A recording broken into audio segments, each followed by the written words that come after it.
거룩하신 하나님 아버지, 이 시간 저희들 새해 첫날 아침에 주님의 사랑을 힘입고 예수 그리스도의 이름을 의지하고 이 자리에 함께 모였습니다.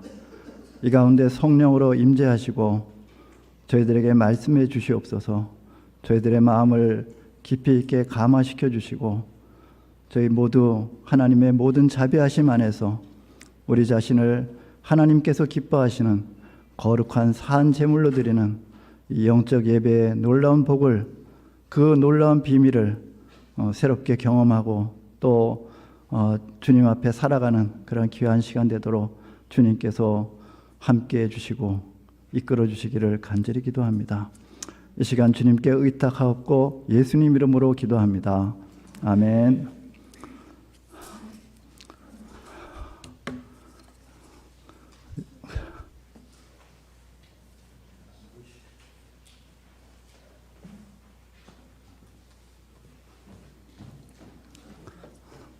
치워주시면. 네, 여러분 새해 복 많이 받으십시오. 네, 감사합니다. 또 지금 영상으로 또 함께 참여하고 계시는 분들도 새해 복 많이 받으시기 바랍니다.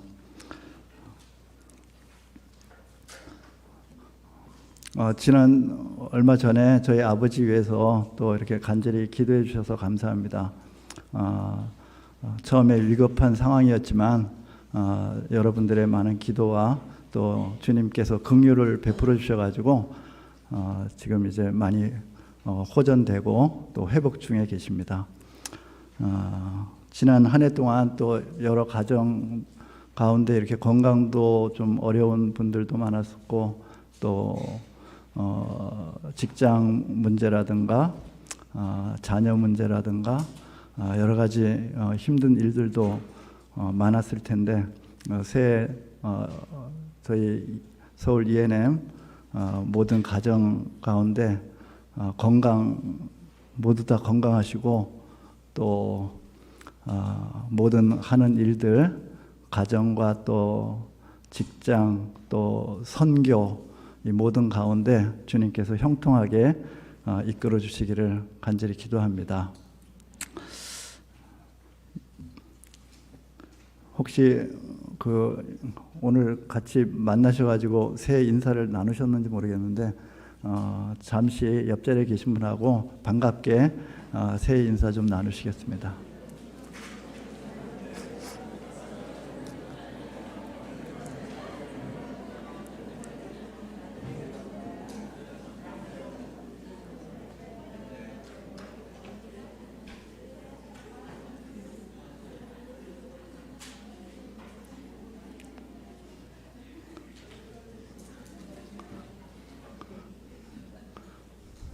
예, 부족하고 연약한 그런 사람입니다. 근데 이렇게 중요한 책임을 맡게 되었습니다. 많이 용납도 해주시고 또 기도해 주시고 아낌없이 격려도 해주시고 조언해 주시기를 또 부탁을 드립니다. 요즘에 성령께서 제게 가르쳐 주시고 또 경험하게 하시는 것이 영적 예배입니다. 제게 많이 도움이 되었고 또 은혜가 되고 있습니다. 서울 ENM 모든 동역자 분들에게도 아주 중요한 그러한 주제가 아닌가 이렇게 생각을 했습니다.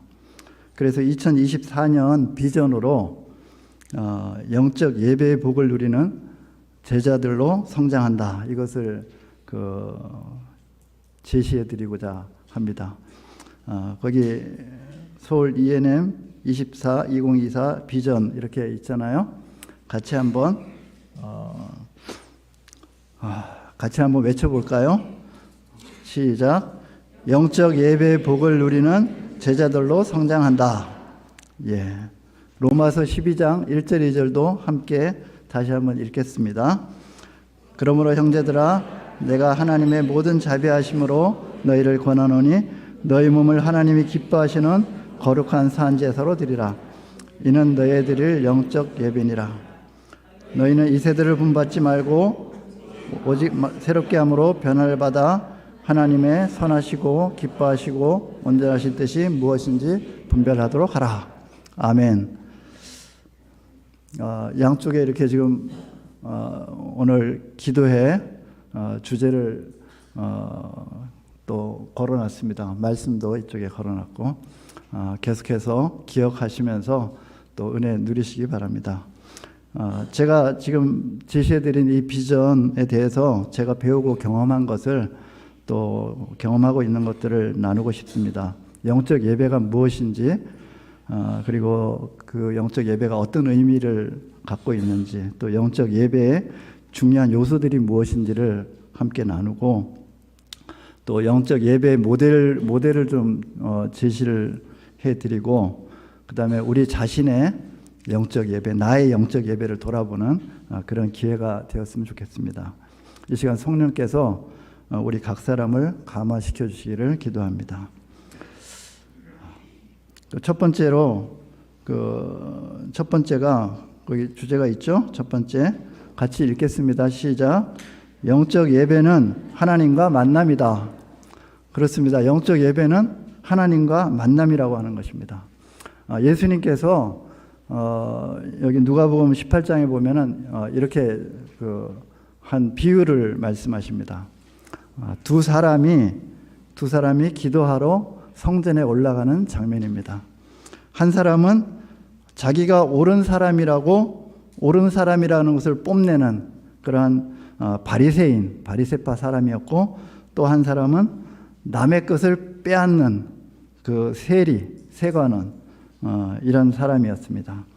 두 사람이 그 성전에 기도하러 올라갔다고 했습니다. 그 기도하러 올라갔다는 얘기는 말하자면 예배하러 올라갔다 이렇게 얘기할 수 있을 것 같습니다. 한번 이 두 사람이 있는데 이 두 사람 중에 나는 어디에 속하는지 한번 좀 생각하면서 이 이야기를 다시 한번 좀 돌아봤으면 좋겠습니다. 바리새인은 올라가서 이렇게 기도했습니다. 하나님, 나는 다른 사람들과 같은 죄인이 아닙니다. 더욱이 저기 있는 저 세리와 같은 죄인이 아닌 것을 얼마나 감사한지요. 나는 절대로 남의 것을 강제로 빼앗은 일도 없고 간음한 일도 없습니다. 나는 한 주일에 2번씩 금식을 하고 내가 얻은 모든 것의 11조를 하나님께 드리고 있습니다. 이렇게 기도를 했습니다. 사실 이 바리새인은 율법에 굉장히 능통한 사람들이었고 그 율법을 성실하게 준수하려고 애를 썼던 사람들입니다. 근데 이제 문제는 자신들이 가장 옳다고 여기고 다른 사람을 무시하는 게 이제 문제였습니다. 교만한 거죠.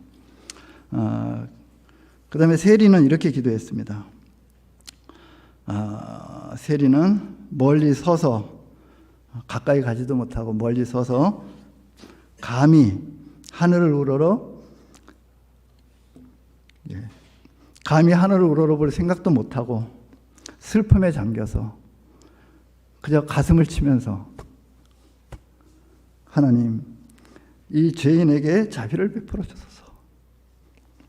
하나님이여 불쌍히 여기소서. 나는 죄인으로소이다. 이렇게 가슴을 치면서 기도했습니다. 어떻습니까? 나는 어느 쪽에 더 가까운 것 같습니까?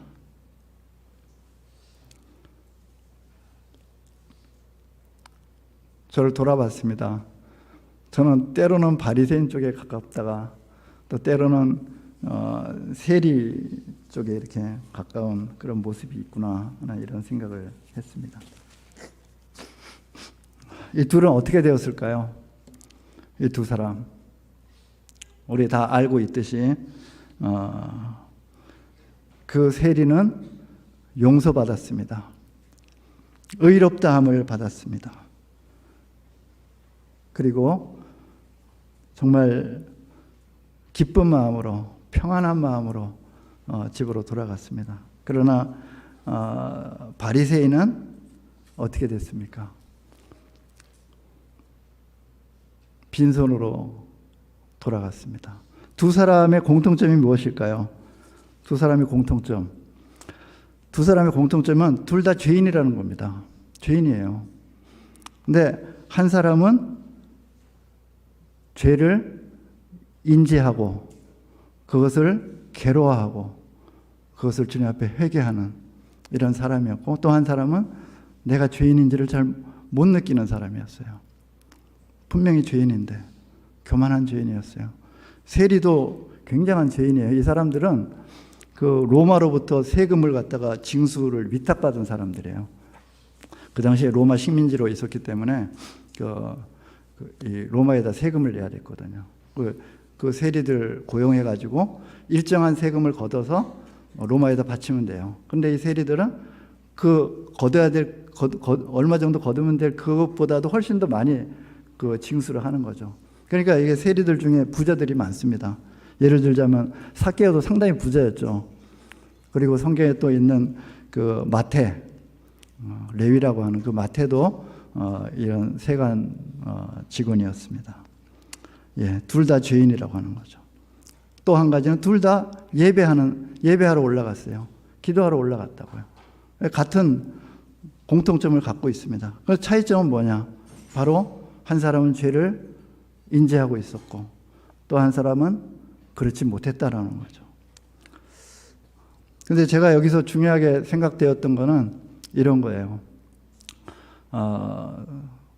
하나님을 만났느냐 못 만났느냐 이런 차이가 있구나 하는 이런 생각을 했어요. 그 바리새인은 하나님을 못 만난 거죠. 말하자면. 그죠? 혼자 얘기한 거예요. 혼잣말을 하고 내려갔다. 그렇게 생각이 됩니다. 우리가 예배할 때, 기도할 때 그 대상이 누굽니까? 그 대상은 하나님이시죠. 우리가 하나님께 예배하는 거죠. 하나님께 기도하는 거예요. 다시 말하자면 예배를 한다라고 할 때는 하나님을 만나는 것이 전제가 되는 거죠.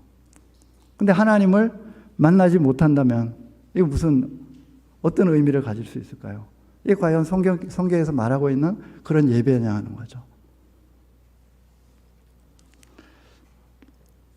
경건의 시간도 잘 갖고요. 요즘에 이제 시대를 한번 생각해 보는 거죠. 경건의 시간도 아주 잘 가져요. 그리고 암송도 아주 잘합니다. 또 주일 모임, 주일 예배든 또 주중에 함께 모이는 그 모임에도 열심히 합니다. 또 헌금도 잘해요. 전도와 양육도 아주 열심히 하고 있습니다. 굉장히 활동적이에요. 굉장히 여러 가지로 섬기는 거죠.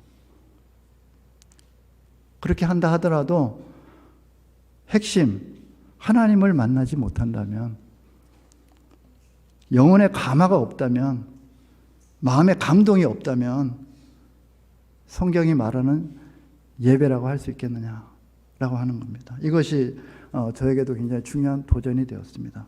영적 예배의 본질적으로 영적 예배라고 하는 것은 하나님을 만나는 것이다 라고 하는 거죠. 대단한 경험이라고 생각됩니다. 하나님을 만난다는 것. 굉장히 그리고 신비스러운 일이라고 생각됩니다. 하나님을 만났다라고 하는 것. 그죠? 저를 포함한 서울 ENM의 모든 동역자분들, 여기에 모이신 모든 분들이 영적 예배를 통해서 하나님을 인격 대 인격으로 만나는 그러한 놀라운 은혜를 누리시기를 간절히 기도합니다. 두 번째 주제를 같이 읽어볼까요? 시작. 이는 너희가 드릴 영적 예배니라. 사도 바울께서 로마서 12장을 통해서 이 영적 예배에 대해서 제시를 하고 있습니다. 제안을 하고 있어요. 권면을 하고 있습니다. 그 영적 예배를 내용을 제가 곰곰이 살펴보니까 세 가지 중요한 요소가 있는 것 같습니다. 영적 예배에 세 가지 중요한 요소가 있는데 그 첫 번째는 하나님의 모든 자비하심이라고 하는 그 구절이 중요하다고 생각됐습니다. 또 한 가지는 거룩한 산 제물이라고 하는 거죠. 거룩한 산 제물. 그 다음에 또 한 가지는 마음이 새롭게 되고 변화를 받는 거다. 이것이 이 세 가지가 굉장히 중요한 요소가 아닌가 이런 생각을 해서 로마서 12장을 이런 세 가지 관점에서 좀 말씀을 드리고자 합니다. 먼저 하나님의 모든 자비하심.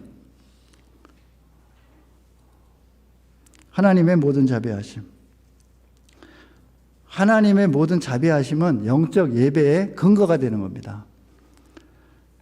자비하심이라고 하는 것은 복수 형태로 되어 있습니다. 이 성경에 보면은 하나님의 자비하심 할 때 그 자비하심은 그 단어 자체가 이제 복수로 표현이 되는데, 이 복수로 표현된다는 것은 굉장히 강조를 하고 있는 거예요.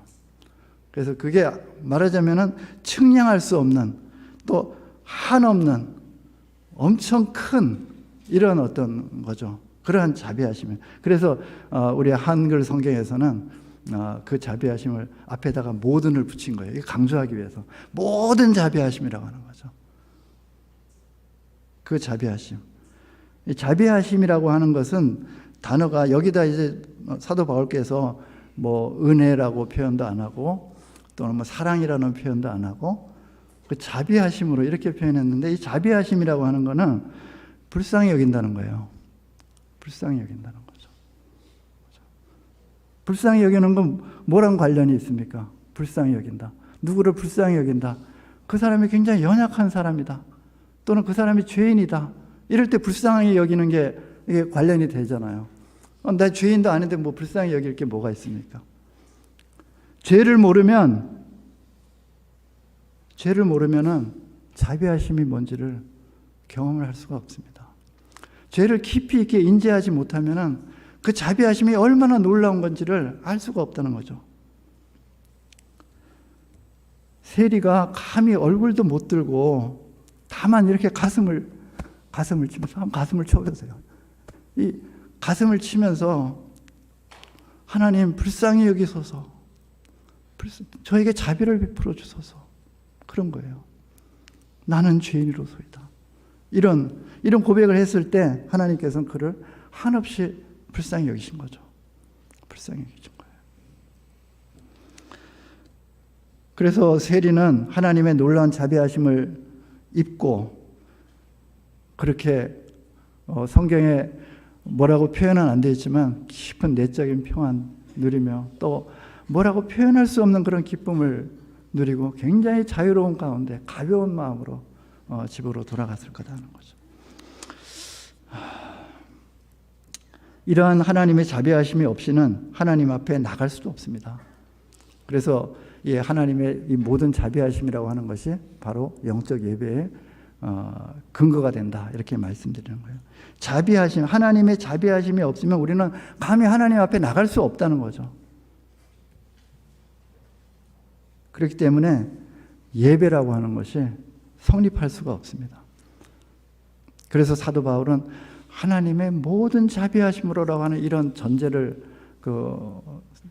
먼저 얘기를 하면서 이 영적 예배에 대해서 언급을 하고 있는 것입니다. 이 자비하심은 때로는 우리가 은혜라고 표현도 하고요, 때로는 사랑, 때로는 긍휼, 뭐 이렇게 다 표현을 합니다. 그래서 여기서 특별히 자비하심이라고 표현했지만 이게 다 같은 의미의 그런 단어들이 아닌가 이렇게 생각합니다. 그리고 이 하나님의 이 자비하심은 예수님의 십자가에서 발견이 되는 거예요. 그렇잖아요. 이 하나님의 자비하심을 베푸실 때 그냥 불쌍히 여기는 게 아니라 예수님의 그 십자가의 보혈을 근거로 해서 우리를 불쌍히 여기시는 거죠. 거기서 십자가에서 우리는 그것을 발견하고 예수님의 십자가의 피를 의지하고 주님 앞에 나갑니다. 우리가 주님 앞에 나갈 때 아까도 찬양을 드렸지만은 이렇게 고백하잖아요. 우리는 긍휼하심을 받고 때를 따라 돕는 은혜를 얻기 위하여 은혜의 보좌 앞에 담대히 나갑니다. 이렇게 고백하고 나가잖아요. 그죠? 또 히브리서 10장에서는 이렇게 고백해요.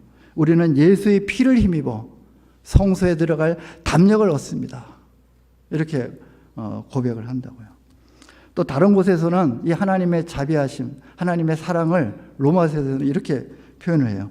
우리에게 주신 성령으로 말미암아 하나님의 사랑이 우리 마음에 부은 바 되미니. 성령으로 말미암아 하나님의 사랑이 우리 마음에 부음받음이니 그랬습니다. 정말 저는 이 부음받았다라고 하는 이 표현을 굉장히 참 좋아합니다. 부음받았다.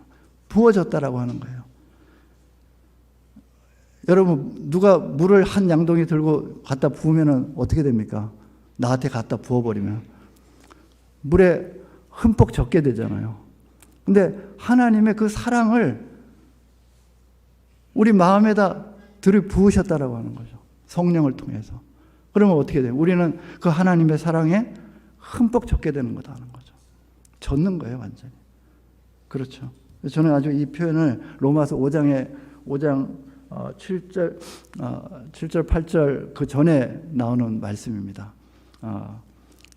하나님이 우리에게 주신 성령으로 말미암아 하나님의 사랑이 우리 마음에 부음받음이니 그러면서 우리가 아직 연약할 때 기약대로 그리스도께서 경건치 않은 자를 위하여 죽으셨다다. 의인을 위하여 죽는 자가 쉽지 않고 선인을 위하여 용감히 죽는 자가 혹이거니와 우리가 아직 죄인 되었을 때 그리스도께서 우리를 위하여 죽으심으로 하나님께서 우리에게 대한 자기의 사랑을 확증하셨느니라. 그런 거죠. 그 예수님의 십자가의 그 보혈을 통해서 그 하나님의 그 사랑이 우리에게 부어졌다라고 하는 거죠. 누구를 통해서? 성령을 통해서. 성령께서 부어주시는 거예요. 이거 누가 대신 부어줄 수 없어요. 성령께서 우리 마음에 부어주시는 거다. 그러면 이제 성령께서 그 사랑을 부어주실 때 우리는 성령께서 우리로 하여금 우리의 죄를 깊이 있게 보게 하시는 거예요. 그 과정 속에서 죄를 깊이 있게 보게 하시는 거죠. 그때 하나님의 자비하심이 물밀듯이 밀려 들어오는 거죠. 그죠? 우리 영혼 깊숙이 마치 쓰나미처럼 밀려 들어와요. 감당할 수 없는 흠뻑 젖는 거죠. 그때 뭐라고 외치겠습니까? 그런 순간 하나님의 사랑에 흠뻑 젖었어요. 감당할 수 없는 그 사랑이 밀려와요. 그럴 때 뭐라고 외칩니까? 어메이징 그레이스라고 외치지 않습니까? 그죠? 어메이징 그레이스예요. 놀라운 은혜. 존 뉴턴이 그렇게 외치면서 고백했던 거죠. 우리는 이렇게 또 고백하잖아요. 아까도 함께 불렀지만 십자가의 보혈, 완전하신 사랑, 그것을 힘입어 나아갑니다. 그렇죠? 그것을 힘입어 예배합니다. 이렇게 고백을 하게 되는 거죠. 하나님의 자비하심에 흠뻑 젖을수록 우리의 예배가 더 깊어질 거다라고 하는 거죠. 그럴 수밖에 없는 거죠. 그렇잖아요. 제가 이 하나님의 자비하심에 대해서 많은 얘기를 했는데 아무리 강조를 해도 지나치지 않다고 생각됩니다. 그래서 우리는 계속해서 이것을 서로 얘기를 나눌 필요가 있다고 생각됩니다. 아까 찬양 속에 그 로마서 8장이 나왔는데 로마서 8장을 제가 이제 암송을 하면서 그 마지막 부분이 있어요. 마지막 부분이 아주 저에게 늘 이렇게 클라이맥스로 다가와요. 이 마지막 부분 할 때는 굉장히 아주 이 마음이 이렇게 굉장히 고조가 되는 거죠. 그 마지막 부분이 뭐냐 하면은 이런 거죠. 내가 확신하노니 사망이나 생명이나 천사들이나 권세자들이나 현재일이나 장래일이나 능력이나 높음이나 깊음이나 다른 아무 피조물이라도 우리를 우리 주 그리스도 예수 안에 있는 하나님의 사랑에서 끊을 수 없으리라. 아멘. 그래요. 사실 그런 것 같아요. 그래서 어떤 것도 끊을 수 없다라고 하는 이게 너무 놀랍잖아요. 사실 영적 예배의 많은 부분들 또는 어쩌면은 거의 대부분이 영적 예배를 드린다고 할 때 그 거의 대부분은 하나님의 이런 자비하심, 하나님의 사랑, 하나님의 은혜를 묵상하고 고백하면서 하나님을 찬양하는 그런 시간들로 대부분 보내는 거죠. 그게 바로 영적 예배의 진수예요. 그렇잖아요.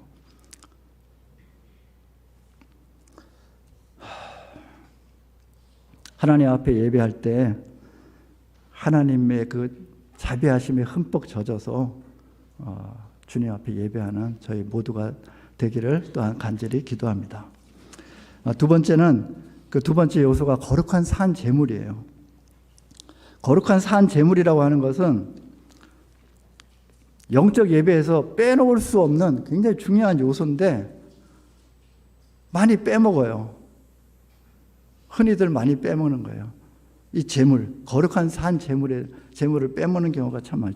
저 같은 경우도 그런 경우가 많았었고, 구약의 제사처럼 그런 죽은 제물이 아니라 이제는 새로운 피조물로 거듭난 우리 자신을 산 제물로 주님께 드리라고 권면을 하고 있는 것입니다. 산 제물은 우리 몸을 산 제물로 드린다라고 하는 것은 우리 자신의 전인적인 헌신을 의미합니다. 우리 모두를 드리는 거예요. 말하자면 우리의 마음, 우리의 목숨, 우리의 힘, 우리의 뜻, 이 모든 것을 주님 앞에 드리는 거죠. 드리는 거. 이게 바로 산 제물로 드린다라고 할 때 그 의미입니다. 그러면 그 하나님께서 그 제물을 받으셨잖아요. 받으시면은 그 제물을 하나님의 뜻에 맞게 그 제물을 사용을 하시는 거죠. 그러니까 말하자면 나를 사용하시는 거예요. 산 제물로 자신을 드린다는 게 쉬운 일이겠습니까?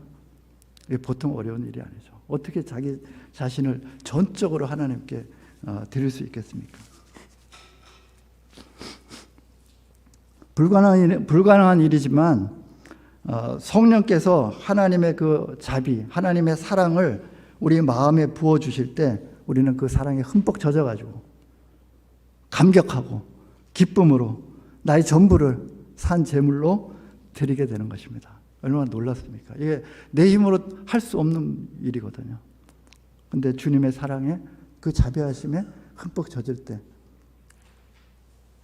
나는 너무나 기쁜 마음으로 주님 앞에 나를 내어드리게 된다라고 하는 거죠. 바울이 그의 그 편지에서 그리스도의 이렇게 고린도후서 5장이죠.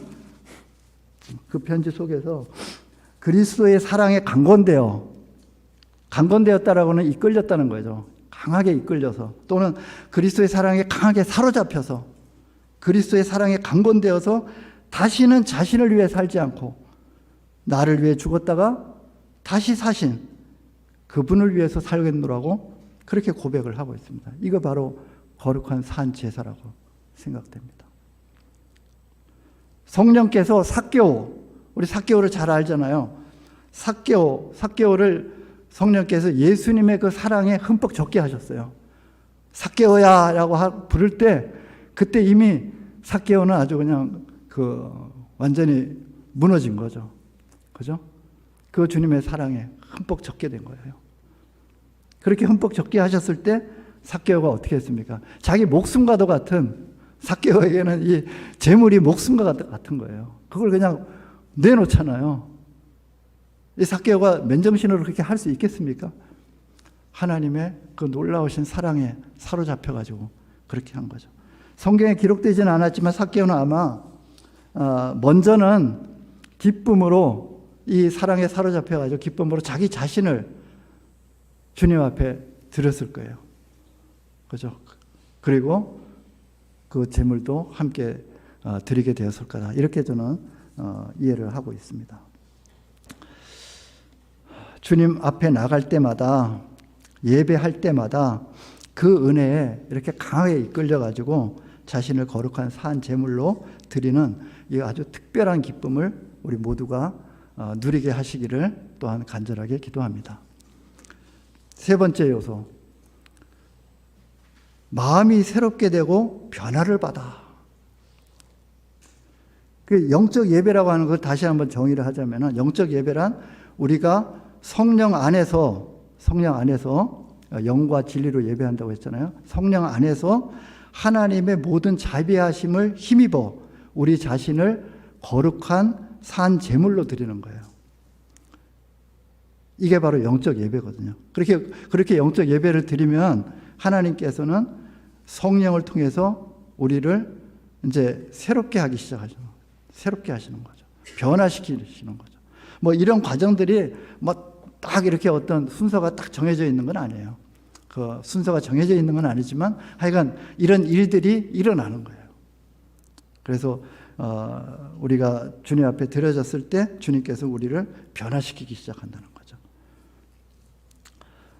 그렇게 그러한 새로운 그 변화, 새로워지고 변화되는 이런 걸 통해 가지고 우리는 세상이 줄 수 없는, 그죠? 세상이 줄 수 없는 지식에 넘치는, 그죠? 지식을 뛰어넘는 그러한 내적인 평안을 누리기도 하죠. 그죠? 또는 그 정말 어려운 상황 속에서도 위로를 얻기도 하죠.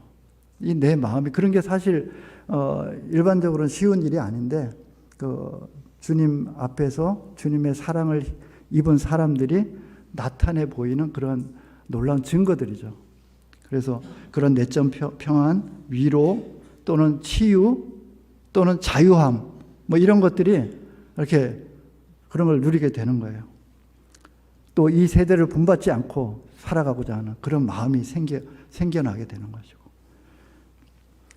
이런 것들이 참 좋은 선물들입니다. 그렇지만 우리 속에서 어떤 그러한 우리 마음을 새롭게 하시고 변화를 시켜 나가시는 그 성령께서는 그런 것에서 머무르지 않고 계속해서 우리의 마음을 변화시키시는데 어디로 향하게 하냐 하면은 하나님의 뜻을 그게 뭔지를 알고 싶어 하고 그 뜻을 이루고자 하는 그런 마음이 솟아나도록, 그 동기가 솟아나도록, 그런 열정이 샘솟아나도록 우리를 변화시켜 가시는 거죠.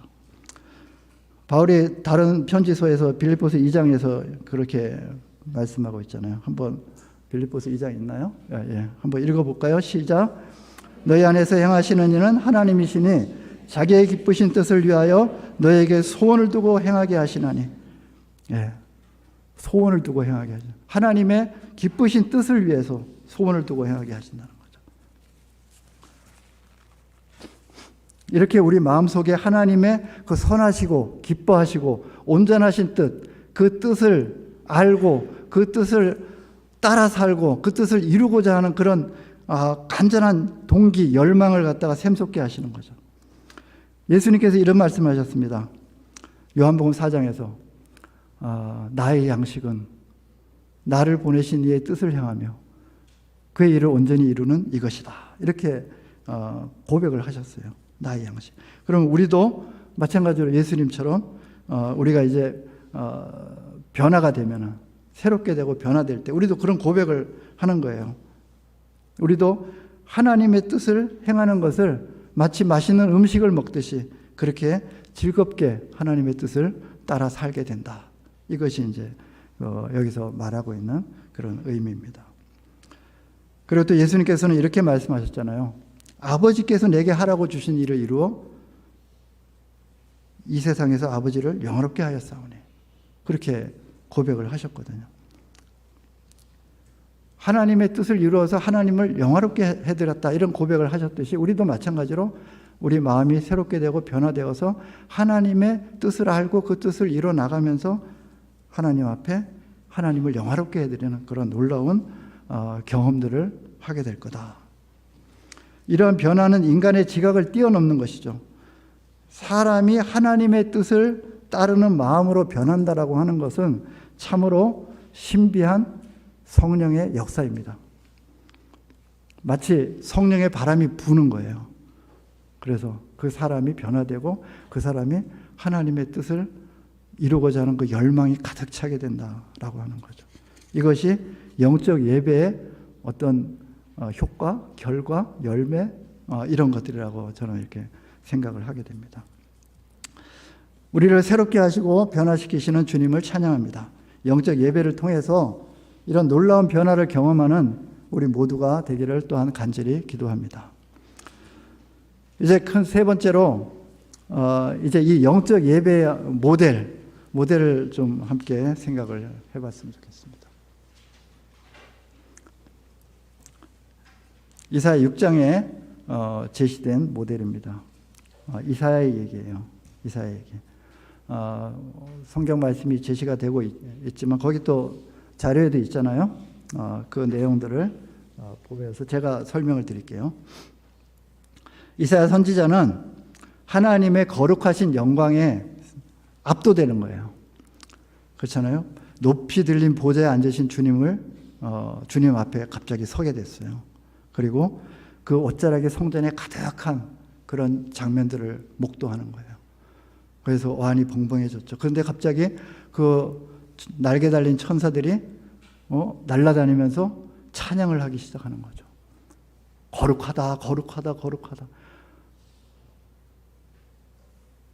만군의 여호와의 그 영광이 온 땅에 충만하도다. 이렇게 찬양을 하고 있어요. 이런 찬양 소리 때문에 지금 이사야가 서 있는 곳이 어디냐면 성전이었거든요. 이 성전의 문지방이 그냥 막 들썩들썩 하는 거예요. 그리고 그 성전 안에 연기가 가득 차는 거죠. 이러한 장면, 하나님의 거룩하신 이 장면을 이사야가 목도하게 되는 거죠. 그때 이사야는 이 하나님의 거룩하신 영광 앞에 압도를 당합니다. 그리고 그러면 같이 천사들과 함께 찬양을 하는 게 아니라 이사야의 반응은 완전히 달랐어요.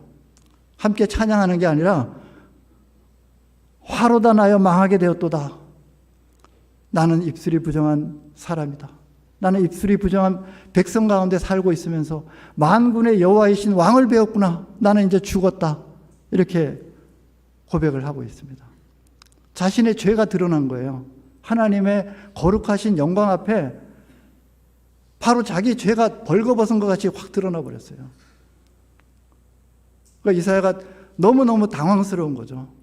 그래서 그렇게 외쳤다고 생각됩니다. 나는 망했구나. 마치 세리, 아까 말씀드린 그 세리가 하나님 불쌍히 여기소서, 나는 죄인으로서이다. 가슴을 치면서 그렇게 울면서 고백했던 것처럼 이사야 그렇게 외쳤을 거라고 생각돼요. 저를 불쌍히 여겨 주시옵소서.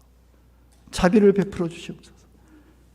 그때 그 천사가 제단 숯불을 집게로 찝어가지고 날라와서 이사야의 입술에다가 그 숯을 대잖아요. 이사야의 입술이 뒤었죠. 그러면서 뭐라 그랬습니까? 보라, 이것이 내 입에 닿았으니 내 악이 제하여졌고 내 죄가 사하여졌다. 이렇게 놀라운 선언을 하는 거죠. 이사야는 여기 짧게 기록되어 있지만 그걸 이사야가 어떻게 표현할 수가 없었을 거예요. 너무나 놀라운 그런 그 감격, 그 하나님의 사랑에 흠뻑 젖는 그 순간이었습니다. 그렇잖아요. 그때 주님의 목소리가 들리기 시작하는 거예요. 주님의 목소리가. 하나님께서는 때로 이렇게 한 사람을 그 사랑으로 흠뻑 적셔놓고, 아주 흠뻑 적셔놓고 말씀하시는 거죠. 그렇잖아요. 내가 누구를 보내며 누가 우리를 위하여 갈고, 이렇게. 거기에는 이사야 외에는 아무도 없었습니다. 이사야밖에 없었어요. 근데 하나님께서 내가 누구를 보내며 누가 우리를 위하여 갈고, 누구한테 하는 말이에요? 바로 이사야에게 하는 말이에요. 이사야가 그걸 갖다 알아차렸죠. 알 수밖에 없는 거죠. 그렇잖아요. 자신을 부르시는 주님의 음성에 굉장히 민감해진 거죠. 굉장히 예민한 그런 상태가 된 거예요. 그 놀라운 주님의 은혜를 입었기 때문에, 그 사랑에 젖어 있었기 때문에 이사야는 그 주님께서 주시는 그 힘으로 고백을 하는 거죠. 내가 여기 있습니다. 나를 보내주십시오. 그렇게 고백을 하는 거예요. 자기도 모르게 그렇게 주님 앞에 그 헌신을 하는 거죠. 이러한 놀라운 경험을 하게 되는 겁니다. 그래서 하나님께서 이사야는 그 은혜를 힘입고 하나님께서 기뻐하시는 뜻을 이루는 그런 선지자로 살아가게 됩니다. 쉽지 않은 사역이었죠. 백성들은 말해도 듣질 않아요. 이사야가 말하면 듣질 않잖아요. 그죠? 그런 현실을 많이 경험하고 많이 낙담도 했겠지만 이사야서를 곰곰이 살펴보면은 이사야 선지자는 날마다 그 구원의 샘에서 물을 길었어요. 구원의 샘에서 물을 깃고 그 은혜에 젖었어요. 그래서 계속해서 하나님의 그 뜻을 힘있게 이루어갔습니다. 나중에는 미래의 메시아가 오심에 대해서도 그걸 선포하는 놀라운 은혜를 누린 그러한 선지자죠. 이사야 12장과 이사야 7장 이런 데 많이 나타나 있습니다. 지난 성탄 예배 때 우리 임마누엘 또 함께 묵상을 했지만 거기 바로 메시아를 선포하는 거죠. 이사야는 이렇게 하나님의 뜻을 이루는 놀라운 복을 누린 선지자였습니다. 저에게 그 이사야 선지자의 이런 그 모델은 굉장히 큰 은혜가 되었습니다. 그래서 저도 그 이사야 선지자의 이 예배를 본받아서 종종 여기 그 강당 여기에 이 자리에 홀로 여기서 영적 예배를 드리는 그러한 시간을 갖고 있습니다. 불은 다 꺼져 있는 상태고 좀 컴컴하죠. 어둑어둑하고 참 너무 좋더라고요. 이 자리가. 그래서 여기서 이제 조용히 우리가 아까 했듯이 묵도하고 또 성령의 이끌리심을 기다립니다. 그죠? 너희는 가만히 있어. 내가 하나님 됨을 알지어다. 예수님의 피를 힘입어 주님 앞에 나가는 그러한 고백을 드리고 그러한 찬양을 드리고 관련된 말씀들을 소리내서 암송을 하고 이러면서 주님의 은혜 속에서 그 예배를 시작을 하게 됩니다. 하나님의 영광과 거룩하심을 찬양하기도 하고 그 하나님의 사랑을 찬양하기도 하고 그런 그 가운데 주님의 이 놀라운 영광과 거룩하심 또 그 사랑 말할 수 없는 사실 이사야가 감히 어떻게 할 수도 없는 그러한 놀라운 하나님의 영광 이런 것들을 저도 어느 정도 이렇게 느끼는 거죠. 느낄 때 제 마음이 저희 내면이 서서히 이렇게 드러나는 걸 갖다가 보게 됩니다. 제가 했던 생각들 또 제가 했던 말들 어떤 때는 변명하면서 합리화를 하려고 합니다. 그건 사실 이러이러해서 그러했던 거고 변명을 하기도 하죠. 그러나 결국은 하나님 앞에 고백을 하게 되는 거예요. 저는 입술이 부정한 사람입니다. 제 마음은 만물보다 거짓되고 심히 부패합니다. 그래서 그렇게 좀 주님 앞에 고백을 하면서 그 세리의 그 모습이 늘 제 마음에 새롭습니다. 그래서 저도 제 가슴을 치면서 불쌍히 여기소서. 저는 죄인으로서이다. 이렇게 주님 앞에 고백을 하게 됩니다. 나 같은 죄인을 위해서 십자가에 피 흘리신 주님의 놀라운 사랑을 느끼게 됩니다. 밀려 들어오는 그 사랑을. 또 말씀을 암송하고 그 십자가의 은혜를 찬양합니다. 보라 이것이 내 입에 닿았으니 내 악이 제하여졌고 내 죄가 사하여졌느니라. 주님 앞에 저도 그렇게 선포하고 그 죄사함에 깊이 있게 감사를 드립니다. 저도 다시금 제 자신을 주님 앞에 거룩한 산제사로 드리는 그런 시간을 갖습니다. 저를 받아주십시오. 제가 주님 앞에 그렇게 거룩한 산제물로 드릴 때 주님께서는 정말 기쁨으로 그것을 받아주시는 것 같아요. 굉장히 기뻐하시면서.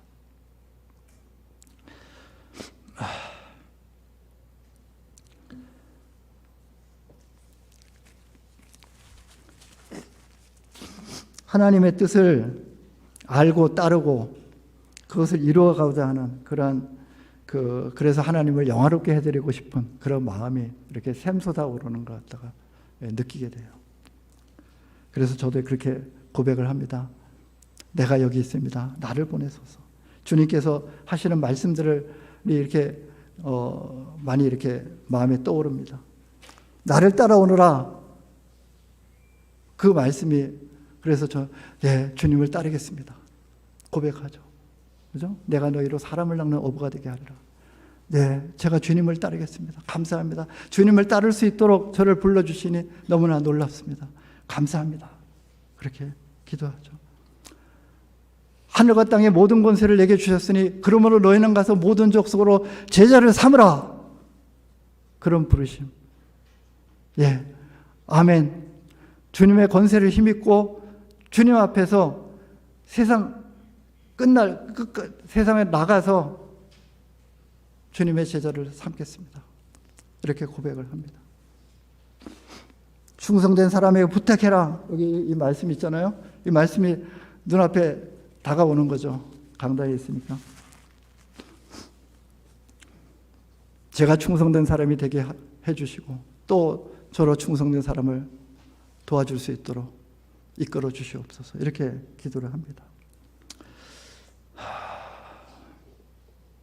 그러면서 이제 우리 서울 ENM 또 여러 사역자들을 위해서도 기도하고 또 선교사들 위해서 기도도 하고 동일한 은혜 베풀어 주시도록 또 중보 기도를 하는 시간도 갖습니다. 그리고는 마지막에 하나님의 은혜라는 찬양 또 주님 다시 오실 때까지 뭐 이런 찬양들을 하면서 주님의 다시 오심을 기다리는 그런 시간도 갖습니다. 예. 저는 요한계시록 7장 말씀을 아주 또 좋아하는데요. 거기 7장 9절에 보면 이런 내용이 있습니다.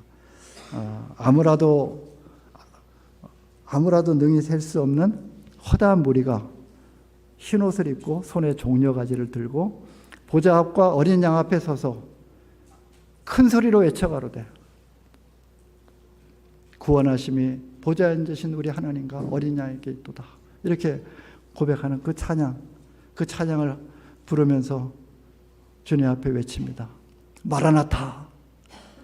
마라나타 번역하면은 뭐 주 예수여 어서 오시옵소서 이렇게 얘기할 수 있겠죠.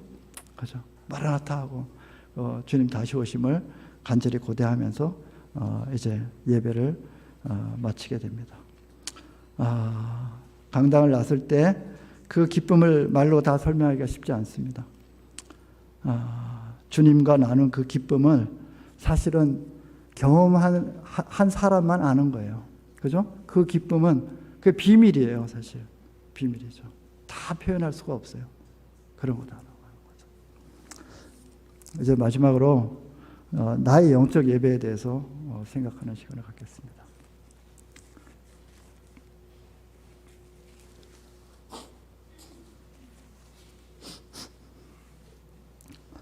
먼저는 마리아의 경험을 말씀드릴게요. 요한복음 20장에 나오는 건데 우리 다 아는 내용들입니다. 함께 마리아와 함께 거기에 있다라고 생각하고 한번 묵상을 해보시기 바랍니다. 부활의 아침이었습니다. 예수님이 돌아가신 지가 3일째가 됐죠. 부활의 아침이었죠. 근데 막달라 마리아는 아직 날이 어두울 때 굉장히 슬픔에 잠겨 있었습니다. 그리고 어깨가 축 처진 어깨를 가지고 이 무덤을 향해서 걸어갑니다. 그 새벽에. 그리고 가보니까 무덤이 비어 있어요. 더 마음이 힘들어집니다. 그 슬픔을 가눌 길이 없어 거기서 엉엉 울고 있었습니다. 근데 그때 소리가 들리죠. 마리아야, 마리아야 하고 부르시는 그 소리가 들리는 거예요. 마리아가 누구지? 하고 이렇게 돌아봤습니다. 돌아보니 너무나 놀라운 거죠. 부활하신 주님께서 거기 서 계신 거였어요. 마리아가 정말 너무나 놀라워서 그런 가운데 주님을 알아보고 마리아도 라보니는 선생님 이런 뜻이잖아요. 라보니 하는 거예요. 마리아야, 라보니 이런 대화가 시작되는 거죠. 부활하신 주님과 함께 그 놀라운 대화가 시작돼요. 그리고 내가 다시 살아났다는 것을 가서 알려라. 이런 메시지를 듣게 되는 거죠. 오스틴 마일즈라고 하는 그 음악 출판을 하시는 분이 있었습니다. 오스틴 마일즈라고 하는. 이분이 이제 자신의 어두운 방에서 이 요한복음 20장을 묵상을 하고 있었어요. 마치 자기가 그 현장에 있는 것 같이 느껴졌어요. 마리아와 함께. 그래서 마리아야 부를 때 자기를 부르시는 것 같은 느낌도 들었고 마리아가 라보니아 할 때 자기도 그 부활하신 예수님을 부르는 주님하고 이런 걸 갖다가 느끼게 됐어요. 너무나 감격스러운 그런 이 묵상을 하게 된 거죠. 그래서 그 묵상 내용을, 그 기억을 갖다가 막 글로 써내려갔어요. 써내려갔다고요. 그리고는 막 거기다 곡을 붙이기 시작한 거예요. 작곡을 했죠. 무엇이겠습니까?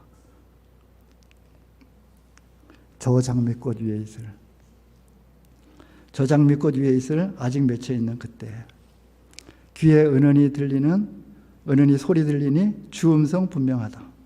주가 나와 동행을 하면서 나를 친구 삼으셨네.